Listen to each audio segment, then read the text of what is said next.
بسم اللہ الرحمن الرحیم۔ السلام علیکم ناظرین، میں آپ سب کو اپنے چینل جی کے آئیڈیاز پر خوش آمدید کہتا ہوں۔ ناظرین، آج کی ویڈیو میں آپ کو بتانے جا رہا ہوں رزق میں برکت کے لیے 15 طریقوں کے بارے میں۔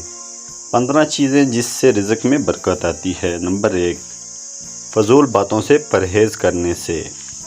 نمبر 2، غیر عورتوں سے دور رہنے سے۔ نمبر 3، ہمیشہ باوضو ہو کر رہنے سے۔ نمبر 4، مسجد میں ٹائم سے پہلے پہنچنے سے۔ نمبر 5، توبہ استغفار کرنے سے۔ نمبر 6، اللہ تعالیٰ سے ڈرنے سے۔ نمبر 7، گناہوں سے بچنے سے۔ نمبر 8، وقت پر عبادت کرنے سے۔ نمبر 9، اللہ پر توکل کرنے سے۔ نمبر 10، اللہ کے راستے میں مال خرچ کرنے سے۔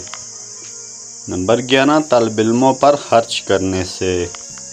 نمبر 12، رشتہ داروں سے حسن سلوک کرنے سے۔ نمبر 13، مسکینوں کے ساتھ حسن سلوک کرنے سے۔ نمبر 14، اللہ کے راستے میں ہجرت کرنے سے۔ نمبر 15، یکے بعد دیگرے حج و عمرہ کرنے سے۔ تو ویڈیو اچھی لگے تو لائک کریں، چینل کو سبسکرائب کریں۔ Thanks for watching all the friends.